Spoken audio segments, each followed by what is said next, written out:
Hey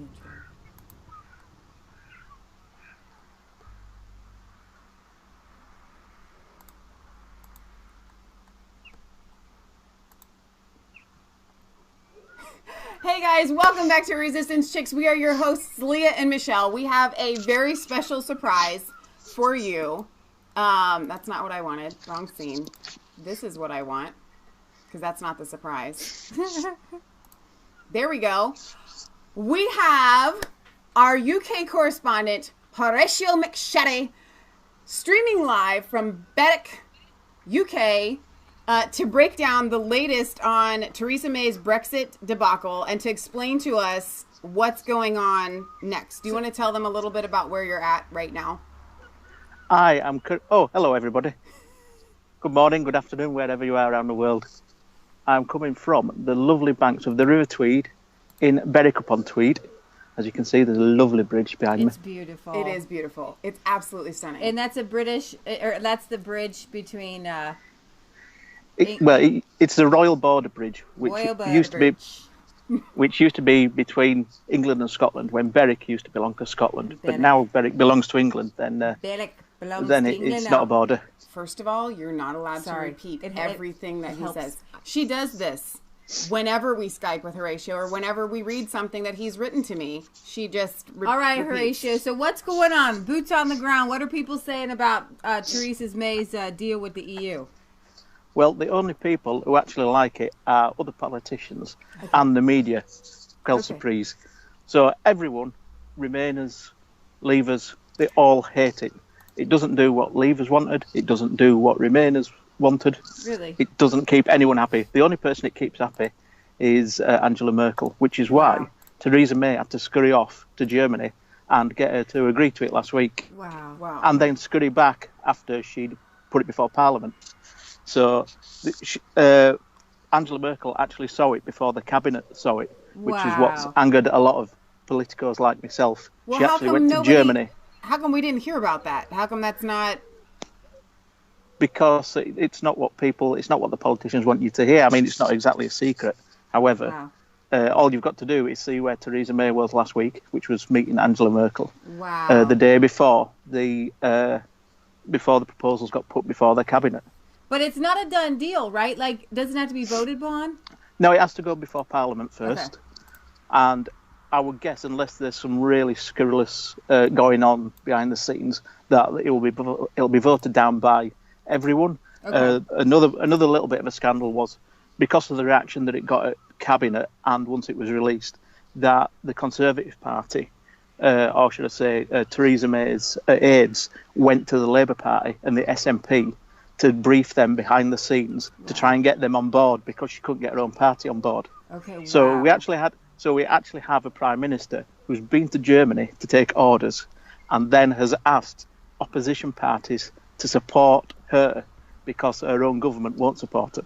This is far more nefarious than I thought. So I've heard that some of your MPs are writing letters for there could be a possible vote of no confidence in Theresa May. Is that looking like a reality?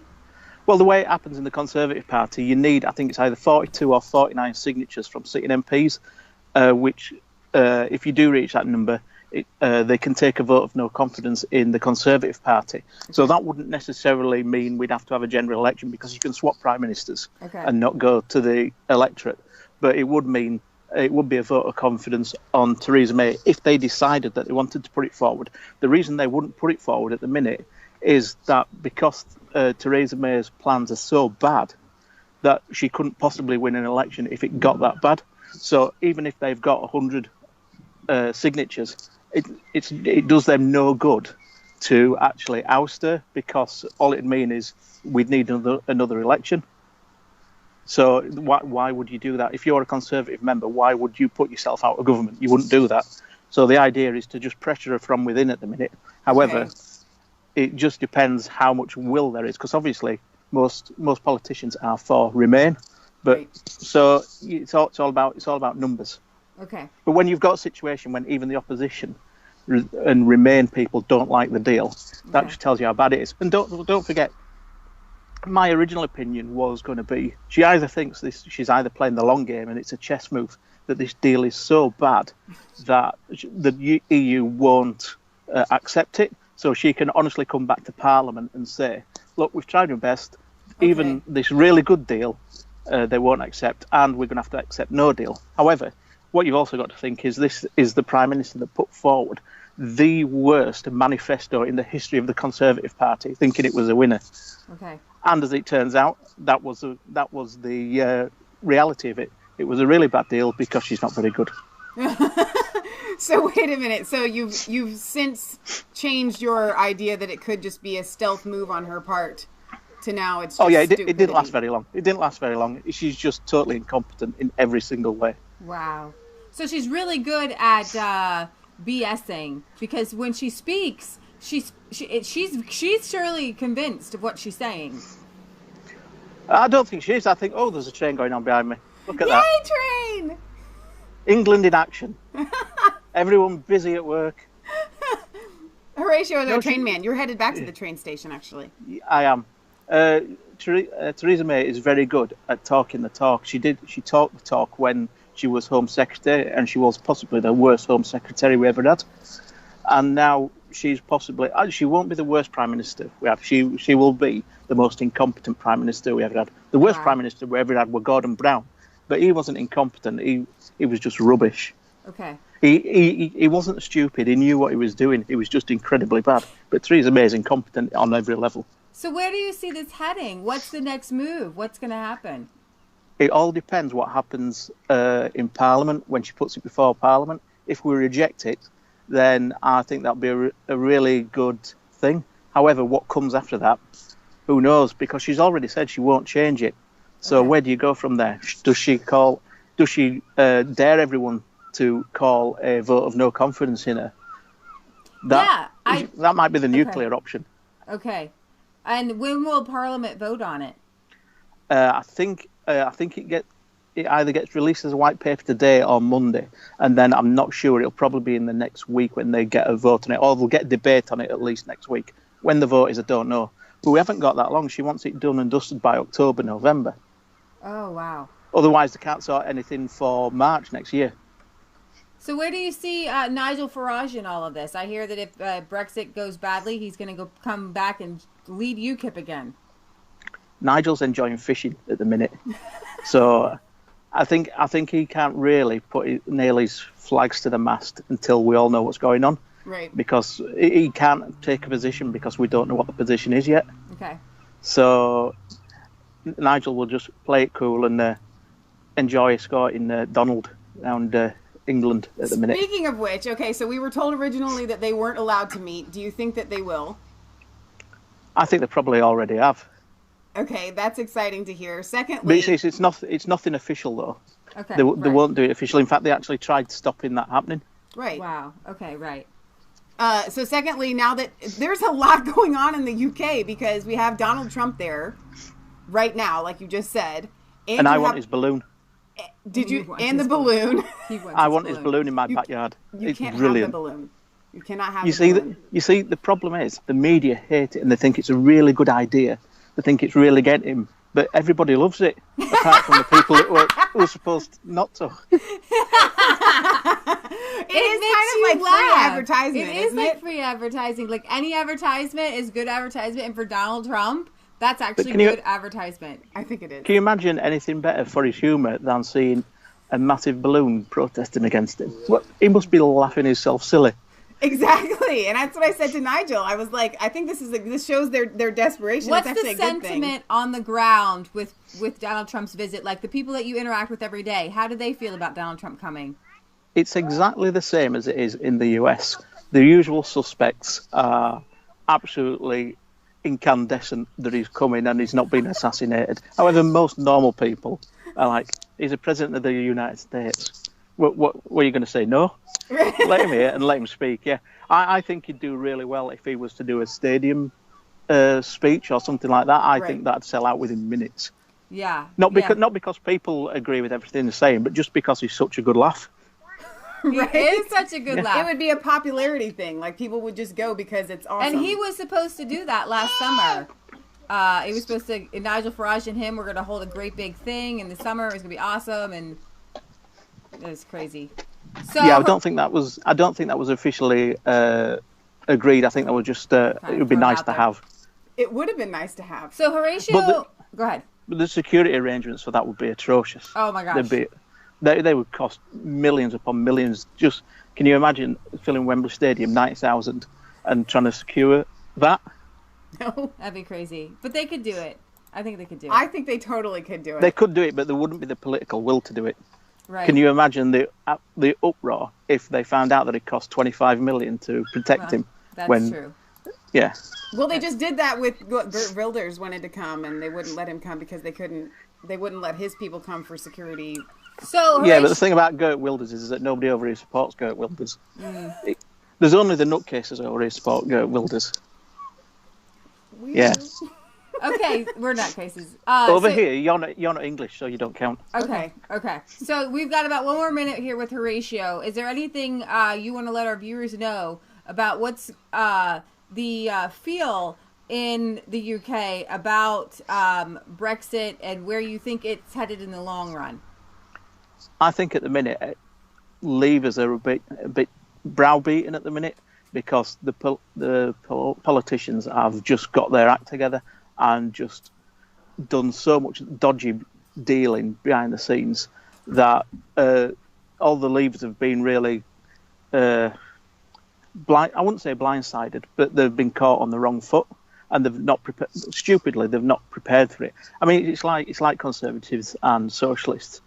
The Socialists are really good at clubbing together and working together because that's what their mindset is, whereas Conservatives are quite free-spirited, so they don't group together. So it always seems like that Socialists have a really big following, when in fact it's just that they're the like-minded people actually get together, whereas Conservatives don't, because that's the kind of people they are. It's like this with Brexit. Now all the Remainers have got together, and it seems like they're on the front foot, which they are, and it seems overwhelming, but it isn't really. It'll work itself out, because at the end of the day, they know someone's got to win an election. Yeah. So at the minute, we're down in a trough, but it'll work itself round again. Especially so. when you have the Donald doing his speech like he did this afternoon. Have you played that video to your viewers? Not yet. That's fantastic.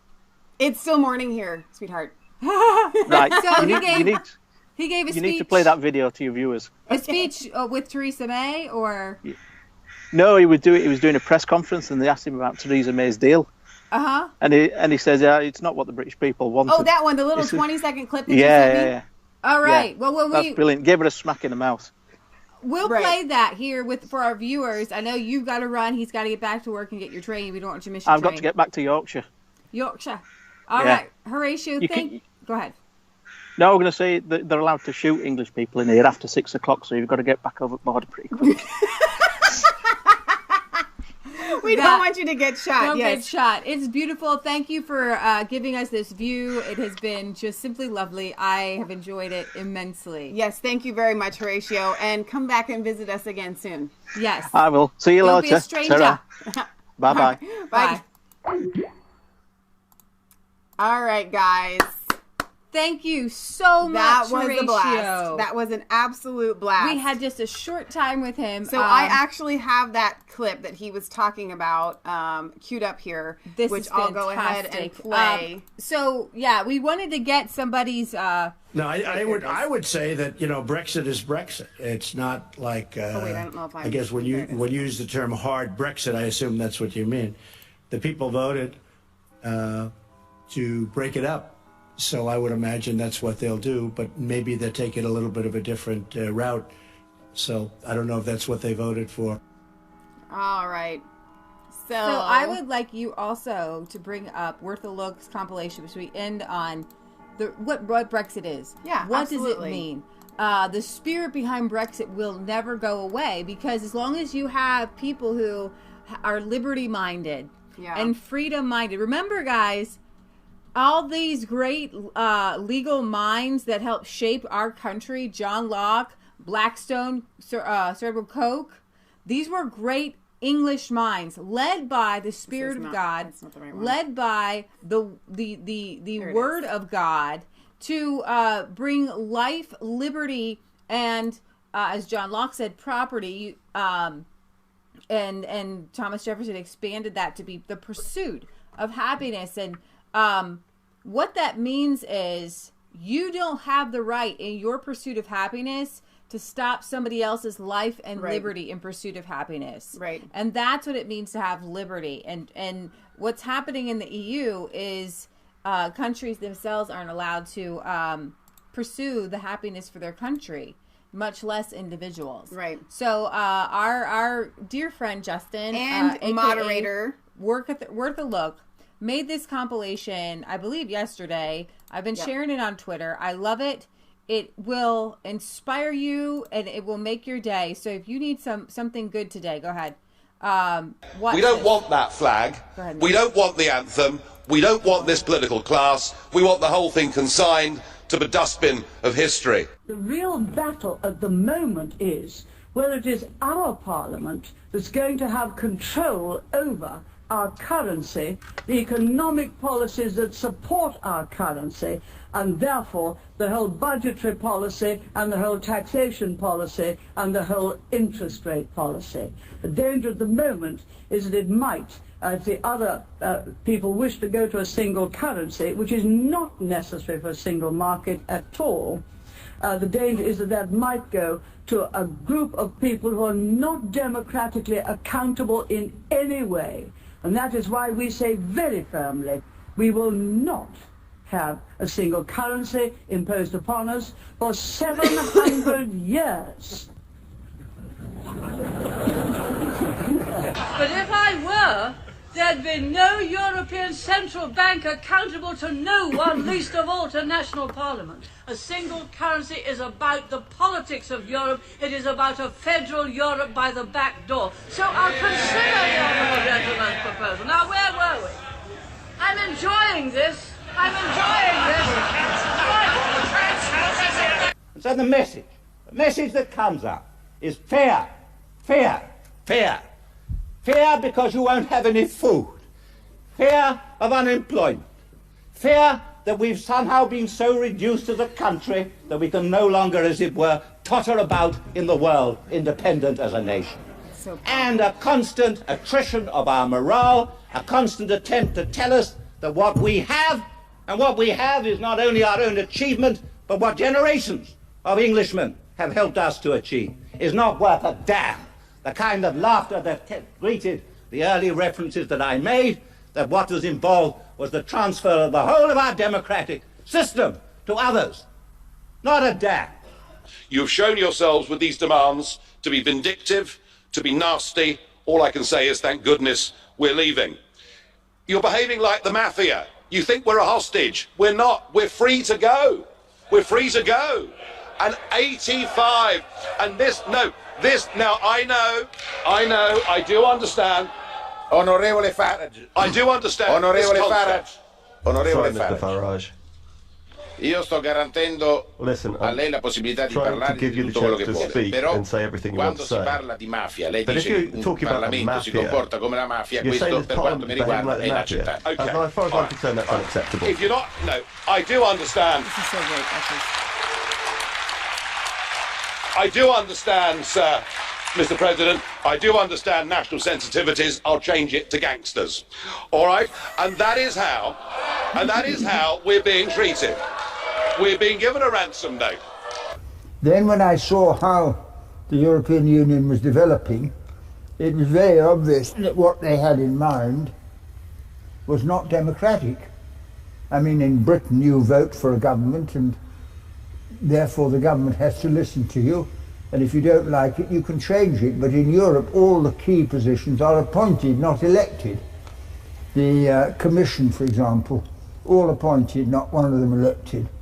And the way that Europe has developed is that the bankers and the multinational corporations have got very powerful positions, and if you come in on their terms they will tell you what you can and cannot do, and that is unacceptable.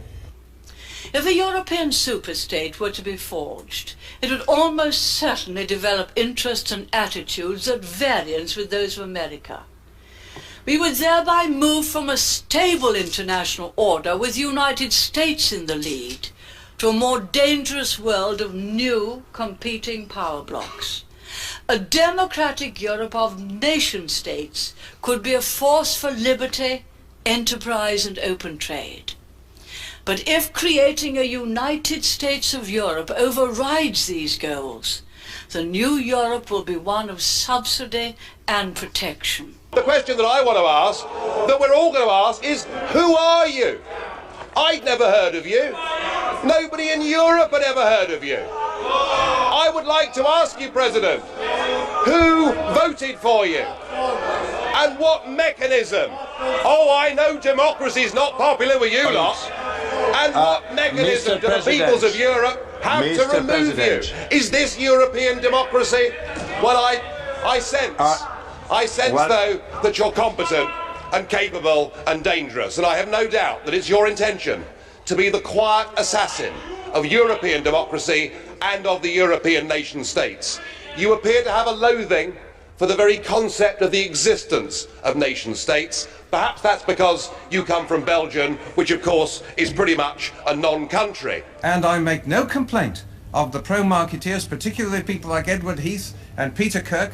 They've been beyond criticism in that they have made it perfectly clear that to remain part of the common market is to renounce national status for Britain. They say the nation state is obsolete and we are to recognise it.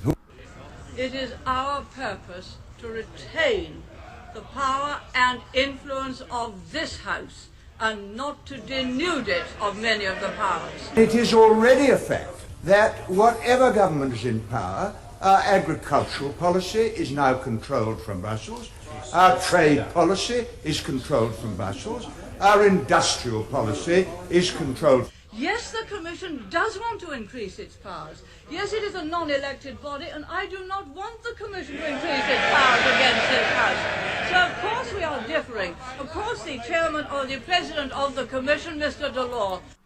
Dear Lord, could you please bring back someone and put in them and reincarnate in them the spirit of Margaret Thatcher? Please. Lord, the UK needs Margaret Thatcher back. Yes. You need to bring her back. There's the only one thing. You have to bring her back. It's impossible not Could to you love imagine? her. I'm just, you know what? I'm going into fantasy realm right now. Okay. Could you imagine? I'm getting goosebumps. Margaret Thatcher in Theresa May's spot right now leading Brexit.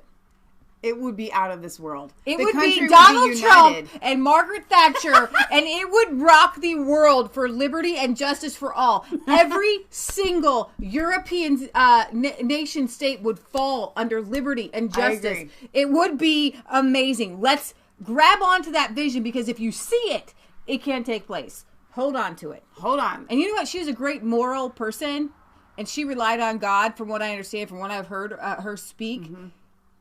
That's what you got to do. Yeah. Get back to the spirit of Margaret Thatcher. Get back to her foundations. Mm-hmm. Because she felt it inside. Yeah, and she was led by the Spirit of God. She believed in moms actually kind of staying at home and taking care of their children. Mm-hmm. She was ridiculed for that. Wow. The feminists hated her.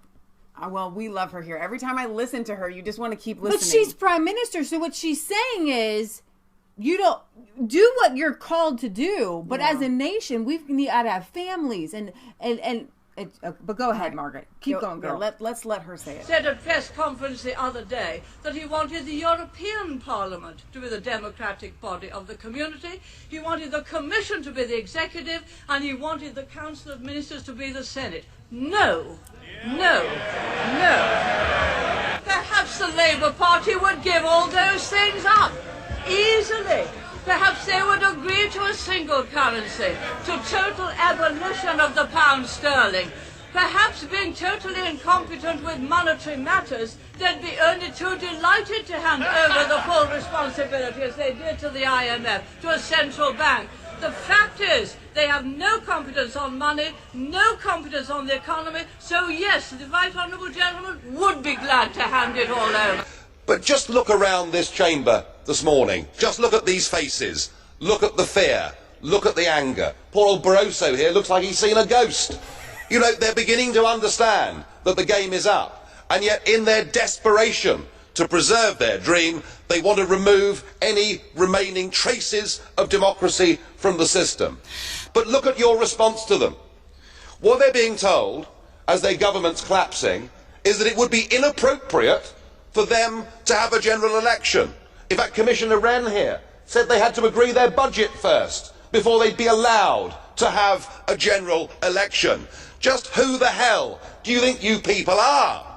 You are very, very dangerous people indeed. Your obsession with creating this Euro state means that you're happy to destroy democracy. You appear to be happy for millions and millions of people to be unemployed and to be poor. Our kind of Europe, of sovereign states, proud of their national identity, enjoying the prosperity which free enterprise brings, a force for open trade, democracy and liberty, would look outward to the world, where freedom must be defended and extended. The 1979 Dublin summit exposed the stunned European leaders to the full force of the Thatcher negotiating style. It's that £1,000 million on which we started to negotiate, because we want the greater part back.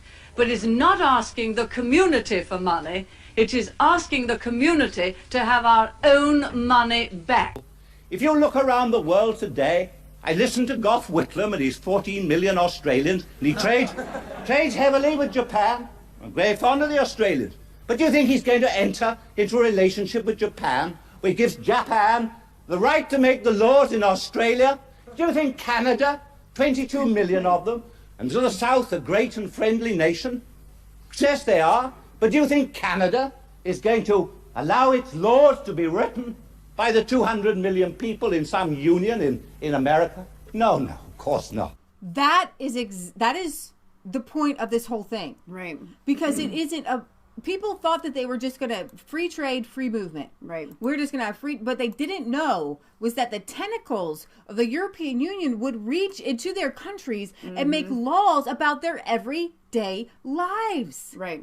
And that is what is so wicked about the European Union. And his example there, do you think that Australia wants Japan making laws in Australia for who you can let in, for what you can buy and sell and trade, what food your farmers can grow? It kind of reminds me of this little thing that we had back in the late 1700s where we didn't really want laws being made for us by the people that weren't over here. You have to have the consent of the governed. And I find that most of our Brexit viewers are actually really supportive of comparing this to their 1776. I think Alex Jones was saying 1776 worldwide.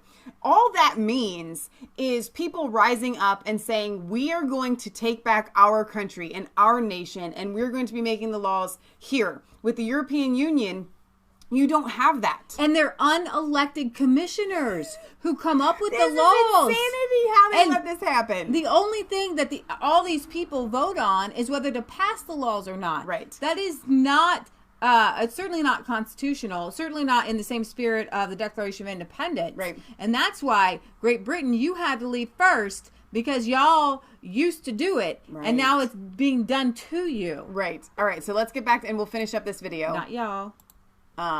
It's almost over, but I had to play the whole thing. The whole thing is an absurdity. And therefore I urge you to reject it. I urge you to say no to this motion. And I urge the whole British country to say no on Thursday in the referendum.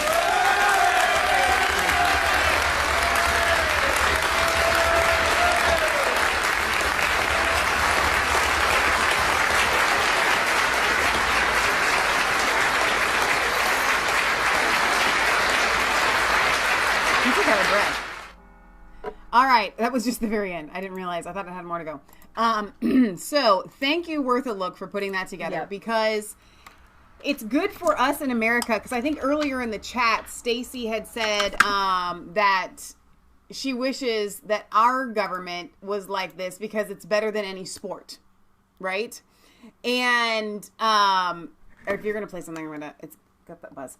It's better than any sport, and it's really true. You hear the passion, and you can feel what is going on, right? When you listen to Parliament, whether it's even the European Parliament, when we hear Nigel Farage speak there, you really can feel it.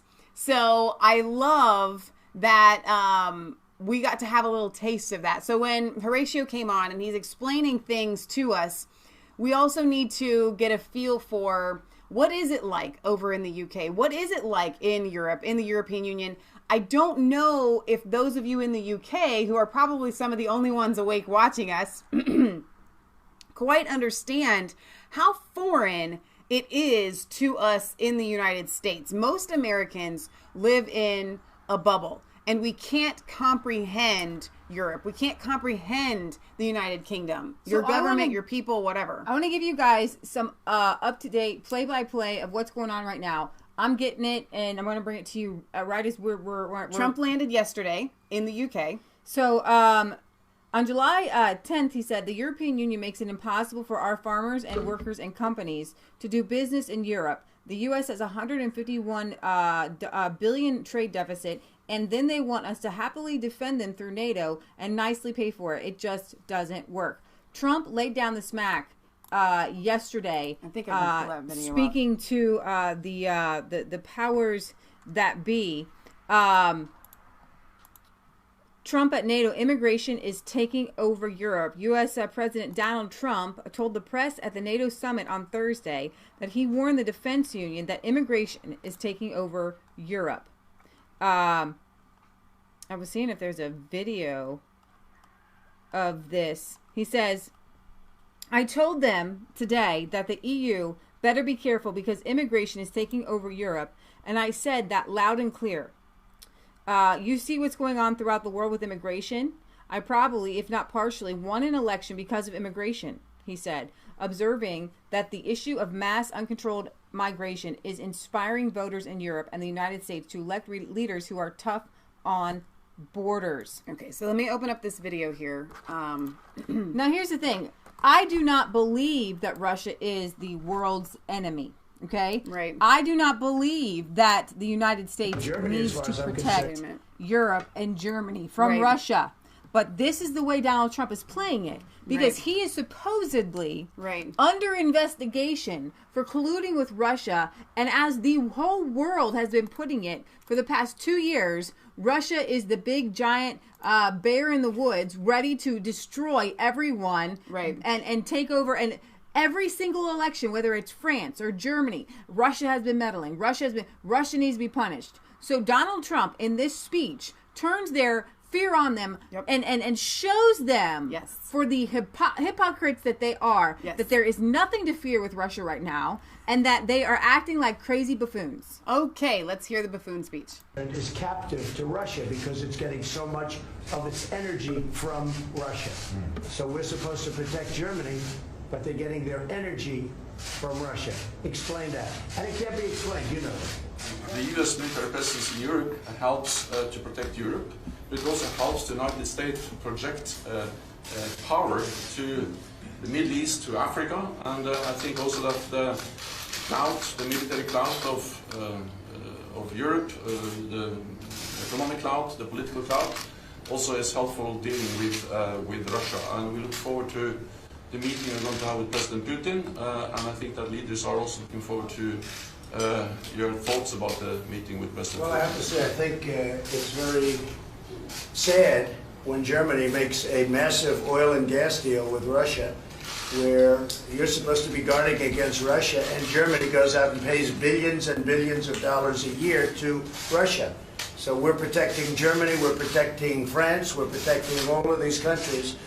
And then numerous of the countries go out and make a pipeline deal with Russia where they're paying billions of dollars into the coffers of Russia. But Germany is totally controlled by Russia because they were getting from 60 to 70% of their energy from Russia and a new pipeline. And you tell me if that's appropriate, because I think it's not. And I think it's a very bad thing for NATO, and I don't think it should have happened. And I think we have to talk to Germany about it. So, yeah, Trump really laid the smack down there, pretty much saying, listen, you're asking us to protect you from Russia.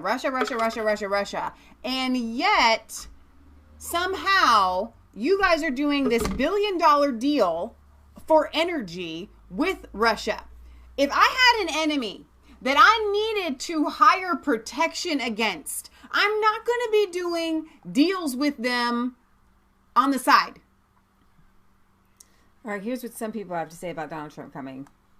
And if I had volume, that would be great. So if you're just now joining us, some people are like, you guys are really on early. Yes, because it's 5 hours ahead in the UK. And Horatio McSherry, our UK correspondent, had his lunch break, who's actually just now joined us again in the chat. And he was on the border. He was in Berwick, which isn't actually across the way from Scotland anymore, but it was at one time. So you'll have to go back and watch the beginning of the video, which was the whole point of the video. But we figured, while we still have you here, why not bring you kind of the latest of what's going on? People don't like him, but I guess you have to welcome some of these people just so you can be friends with the whole country. He ain't done nothing wrong, has he? To us.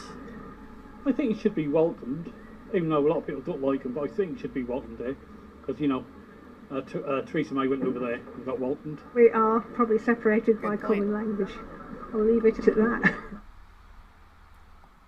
Interesting. That is really interesting. MOG and Brexiteer MPs table amendments to kill off May's EU plan. Pro-Brexit MPs have put in a number of amendments to the government's trade bill in a bid to kill off Theresa May's EU plan. The Sun reported that the amendments include UK only agreeing to collect taxes on behalf of the EU if the EU reciprocates, commitment to no border down the Irish Sea, guarantee a separate VAT regime to the EU, forcing government to draw up primary legislation to remain in the customs union. Reeds Moggs is quoted as saying, "Unfortunately, Chequers was a breakdown in trust. Brexit meant Brexit, but now it appears Brexit means remaining subject to European laws. I believe this will help the government stick to its promises it made."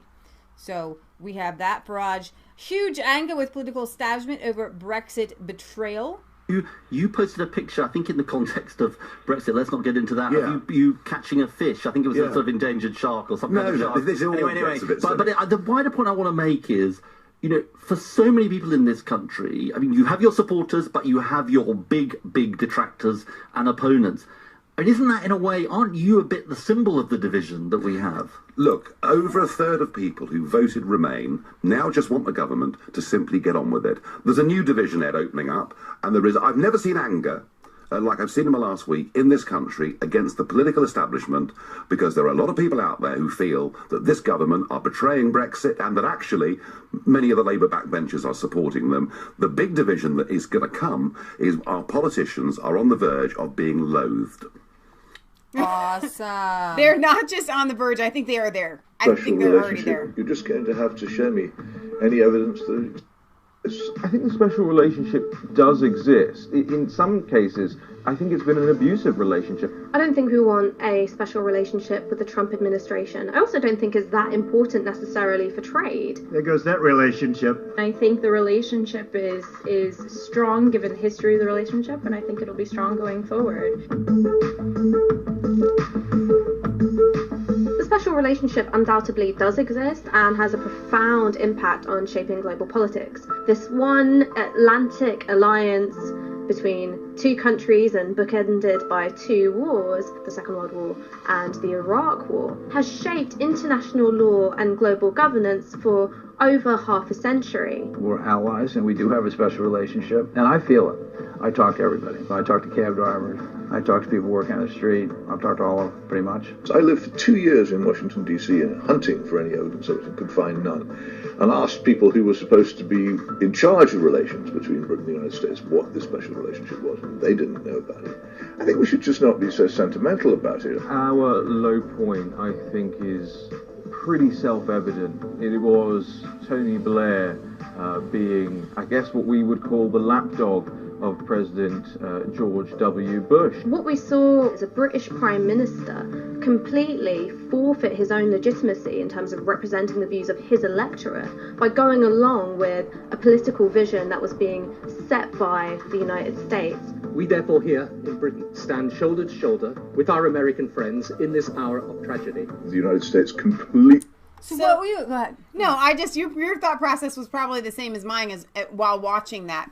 What happened between Blair and Bush was atrocious. Yeah. What our two nations did in that moment in history is unforgivable. Well, it was the globalists. It was the globalists, but here's the thing. She can say that, they can say that, everybody can recognize it, and I think most people on both sides of the aisle most sound-minded people on both sides of the aisle can see that that was wrong, that Tony Blair did give up a lot of your kind of almost sovereignty, right, to follow along with what Bush and the globalists and America and all that, what they were doing, what we were doing. And yet, a lot of those people would vote Remain and be okay with the European Union dragging them into some sort of war or dragging them into whatever. It's not sanity. These people can't think for themselves. Absolutely. UK, there are lots of protests planned in London and elsewhere. How do you feel about that? I think it's fine. I mean, I think they like me a lot in the UK. I think they agree with me on immigration.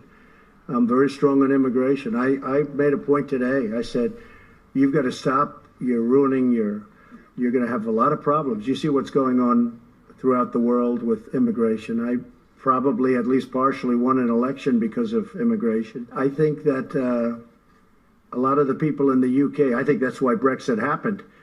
Now, I don't know what's going on with the negotiation. Who knows? And I guess that's become a very interesting point of contention. I said I'm going to a few hot spots. We have NATO, then we have the UK, and then we have Putin. And I said, Putin may be the easiest of them all. You never know. But I'm going to a pretty hot spot right now, right? With a lot of resignations. No, that's absolutely true. What's going on in the UK right now, it's reaching a boiling point for the people. And then to top it all off, you lost the World Cup. Mm-hmm. Yeah. You know, I believe in conspiracy theories. And I believe that a lot of things are staged and a lot of things are controlled. But you know what? I think those players played their hardest and they just daggum lost. And it's unfortunate because if they had won, morale in the UK would have been a lot more strong going into fighting this whole Brexit thing. And I think now, like Horatio said, the feeling is that the UK people that voted leave are just feeling a little bit browbeaten. And a lot of them are World Cup football fans, and so now they're just kind of waking up with a headache. So I'm sorry, I pray for you. You've never seen these kinds of reactions to any sort of world leader visiting the UK. They've never, ever, ever protested some of the most horrid leaders. I mean, Erdogan, he's like, a dictator. He's a tyrant. He's a tyrant. So here are some of the, I guess, his greatest detractors and supporters.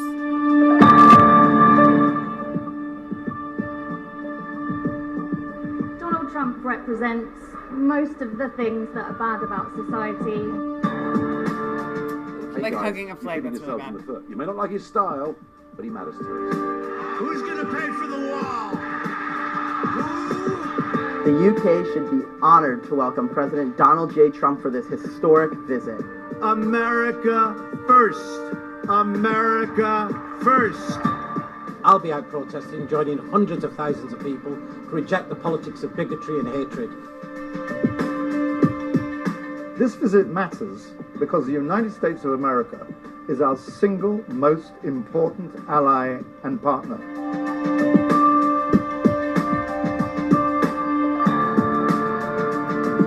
Let's keep in mind that this is BBC here. For those of you unaware, it's going to be a little bit biased. They're trying to pretend like they're unbiased.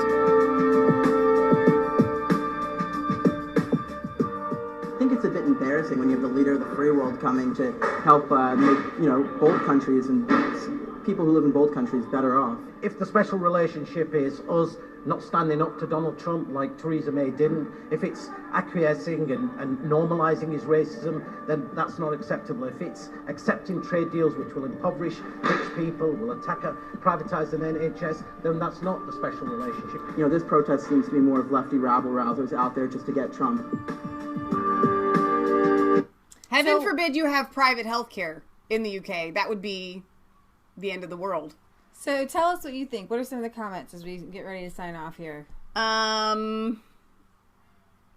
Let's see. Jeff Taylor has a decent video on the Checkers thing, and May. That's good to know. Baby Trump being blown up. Here we go. Oh my gosh. Oh my gosh. I can only imagine. Oh my gosh. With baby Trump in the air. I have not seen a video of it coming to life. I've only seen pictures, I have to tell you. I did not see. He's got a phone in one hand. He's got little baby hands. I think it's. I agree with Horatio. Again, if you guys didn't see the video, the beginning of our stream, you'll have to go back and watch it. Horatio wants it in his backyard. He thinks it's fantastic, and you can't help but smile. And that's the good news. He really doesn't care. The man has no shame. You can't help but smile when looking at it. Oh my gosh. No, it's absolutely fantastic. So Rosa Sharon says they are too busy protecting the Islamic rape gangs. And that's absolutely true. Yeah. So I guess that's it for today. For our Stormy Daniels is arrested, by the way. I don't know. Something weird. Yay. In Ohio, for allegedly grabbing an undercover police officer's rear end. Sexual assault, baby. Right here in Ohio. Wow. Lock her up. Lock her up. Okay, Horatio, I know you're probably waiting for your train sitting here watching us. So thank you for being here. We had a blast. You have to come back more often. We can do lunch breaks. We can get up at the crack of dawn to go out and do chores and then get ready as if we always wake up looking like this. We're missing over half of our people because they're all asleep or at work. So thank you for being with us. We had a blast. I think that Horatio did a good job of breaking down not only the sentiment in the UK, but what is going to happen, because I was a little bit confused. And he kind of revealed to us a little bit more of the nefariousness that was going on that we weren't aware of. You didn't find that out on Twitter. No, you did not. I did not. That's right. All right. Thank you guys for being with us so early in the morning on Thursday. I don't know that I actually gave the date. Today is July 12th, 2018. I usually start out with that. But we went straight into Horatio because he had to go back and catch his train. So, all right, you guys, don't forget to like, comment, and subscribe to Mass Faith 3 and Resistance Chicks. I really, really, really, really, really want you to share this video. It's the topic of the day. It's the topic of the week right now, actually. What's going on? Trump in the UK, Brexit, all of that. Share the heck out of this. We will see you back here for sure on Friday. Tomorrow. That's tomorrow. At 6 p.m. Eastern Standard Time. Lots of stuff to catch up on. We're for our weekly roundup. And then again on Sunday, if you can't get enough of the UK and Europe, which we can't, come back on Sunday at 1 p.m. Eastern Standard Time, where we'll bring you even more of this and so much more. We'll talk about the ex-FBI layer, Lisa Page, today defied a House Representatives issued subpoena to testify before Congress. Wow, but is anybody really surprised? Together with her lover, FBI agent Peter Strzok, she worked on the rigged witch hunt, perhaps the most tainted and corrupt case ever. So everybody's wondering. Now, isn't Peter Strzok set to testify? He said he will, but he doesn't know when. The Congress is getting ready to, I guess, hold Lisa Page in contempt. And Horatio just said, I never thought I'd get me and Stormy Daniels in the same video. I thought the same thing. I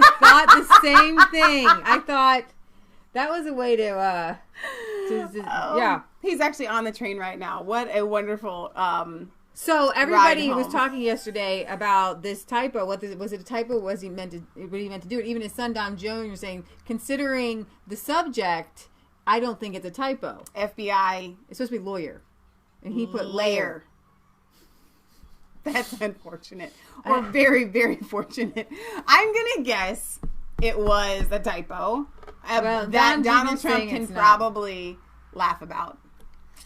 I don't know. All right, guys. Thank you, Horatio. The scene is going to be playing in my mind. It's beautiful. I can't wait to visit. We would love to visit for Plymouth 2020. Yes. I don't know if that's going to happen. You know what? Here's the deal. Actually, you guys have a lot of things going on. I'm going to be completely in Plymouth 2020. Honest with you. If we are not married off and just popping out babies by then, which it's not that far away. It used to be a lot more far away.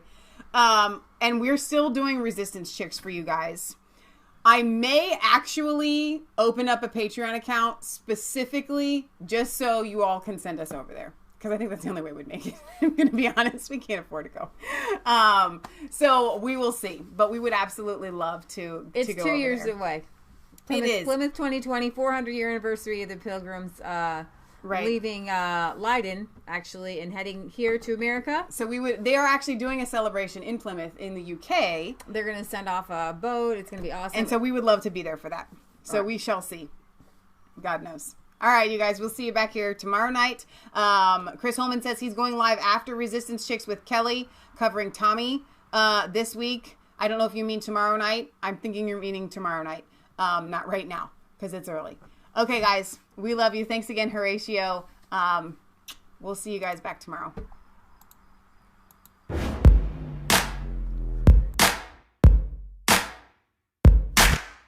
I was cold.